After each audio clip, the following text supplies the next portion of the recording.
ಬೆಂಗಳೂರಿನ ಅನೇಕ ಪೊಲೀಸ್ ಠಾಣೆಗಳಲ್ಲಿ ಇನ್ಸ್ಪೆಕ್ಟರ್ಗಳೇ ಇಲ್ಲ. ಕಾನೂನು ಸುವ್ಯವಸ್ಥೆ ಕಾಪಾಡುವುದೇ ಸವಾಲು.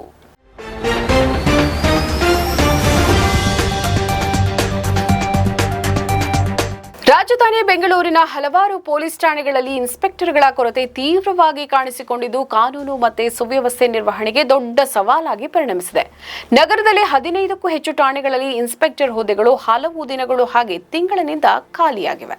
ಶಿವಾಜಿನಗರ, ಸಂಪಿಗೆಹಳ್ಳಿ, ಯಶವಂತಪುರ, ಮಲ್ಲೇಶ್ವರ, ಜ್ಞಾನಭಾರತಿ, ಬಾಗಲೂರು, ವಿವೇಕ್ ನಗರ, ಬಂಡೆಪಾಳ್ಯ, ಸದಾಶಿವನಗರ, ಡಿಜೆಹಳ್ಳಿ, ಕೊತ್ತನೂರು ಹಾಗೆಯೇ ಜಾಲಹಳ್ಳಿ ಸೇರಿದಂತೆ ಹಲವು ಠಾಣೆಗಳಲ್ಲಿ ಇನ್ಸ್ಪೆಕ್ಟರ್ ಹುದ್ದೆಗಳು ಖಾಲಿಯೇ ಉಳಿದಿವೆ.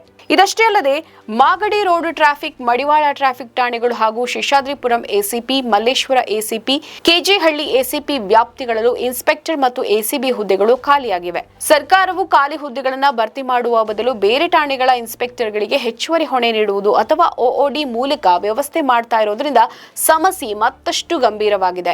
ಒಬ್ಬೊಬ್ಬ ಇನ್ಸ್ಪೆಕ್ಟರ್ಗಳು 2 ಠಾಣೆಗಳ ಉಸ್ತುವಾರಿ ವಹಿಸಿಕೊಂಡು ಕಾರ್ಯನಿರ್ವಹಿಸಬೇಕಾದ ಪರಿಸ್ಥಿತಿ ನಿರ್ಮಾಣವಾಗಿದ್ದು ಇದರಿಂದ ಕಾನೂನು ಮತ್ತು ಸುವ್ಯವಸ್ಥೆ ನೋಡಿಕೊಳ್ಳುವುದು ಕಷ್ಟಕರವಾಗಿದೆ. ಹೆಚ್ಚುವರಿ ಹೊಣೆಗಾರಿಕೆಯ ಒತ್ತಡದಿಂದ ಅನೇಕ ಇನ್ಸ್ಪೆಕ್ಟರ್ಗಳು ಹೈರಾಣಾಗಿದ್ದಾರೆ ಎನ್ನಲಾಗಿದೆ. ಇನ್ಸ್ಪೆಕ್ಟರ್ ಮತ್ತು ಎಸಿಬಿಗಳ ಸಾಮಾನ್ಯ ವರ್ಗಾವಣೆಯ ಪ್ರಕ್ರಿಯೆಯನ್ನು ಸ್ಥಗಿತಗೊಂಡಿರುವುದು ಇಲಾಖೆಯೊಳಗಿನ ಅಸಮಾಧಾನಕ್ಕೆ ಕಾರಣವಾಗಿದೆ. ಮೊದಲಿಗೆ 1 ವರ್ಷಕ್ಕೊಮ್ಮೆ ನಡೀತಾ ಇದ್ದ ವರ್ಗಾವಣೆ ನಿಯಮವನ್ನು 2 ವರ್ಷಗಳಿಗೆ ಬದಲಾಯಿಸಬೇಕಿತ್ತು. ಆದರೆ ಇದೀಗ 2.4 ವರ್ಷ ಕಳೆದರೂ ಬೆಂಗಳೂರನ್ನು ಸೇರಿಸಿ ಹಲವು ಜಿಲ್ಲೆಗಳ ಇನ್ಸ್ಪೆಕ್ಟರ್ ಹಾಗೂ ಎಸಿಬಿಗಳ ಸಾಮಾನ್ಯ ವರ್ಗಾವಣೆ ಇನ್ನೂ ಜಾರಿಯಾಗಿಲ್ಲ. ಪೊಲೀಸರ ಸಾಮಾನ್ಯ ವರ್ಗಾವಣೆ ಪಟ್ಟಿ ರಿಲೀಸ್ಗೆ ಪದೇ ಪದೇ ಅಡೆತಡೆ ಉಂಟಾಗ್ತಾ ಇದ್ದು ಕೆಲ ರಾಜಕೀಯ ನಾಯಕರ ಮುಸುಕಿನ ಗುದ್ದಾಟ ಹಾಗೂ ತಮ್ಮ ನೆಚ್ಚಿನ ಅಧಿಕಾರಿಗಳ ವರ್ಗಾವಣೆಯನ್ನು ತಡೆಯುವ ಪ್ರಯತ್ನಗಳಿಂದಾಗಿ ಪ್ರಕ್ರಿಯೆ ಮುಂದೂಡಲ್ಪಡ್ತಾ ಇದೆ ಅಂತ ಹೇಳಲಾಗ್ತಾ ಇದೆ. ಇದರಿಂದಾಗಿ ನಿಗದಿತ ಅವಧಿ ಕಳೆದರೂ ವರ್ಗಾವಣೆಯಾಗದೆ ಪೊಲೀಸ್ ಇಲಾಖೆಯೊಳಗೆ ಅಸಮಾಧಾನದ ಹೊಗೆ ಕಾಡ್ತಿದೆ. ನಮ್ಮ ಈ ವಿಡಿಯೋ ನಿಮಗೆ ಇಷ್ಟ ಆದಲ್ಲಿ ಲೈಕ್ ಮಾಡಿ, ಶೇರ್ ಮಾಡಿ, ಕಮೆಂಟ್ ಮಾಡಿ ಮತ್ತೆ ಸಬ್ಸ್ಕ್ರೈಬ್ ಮಾಡಿ.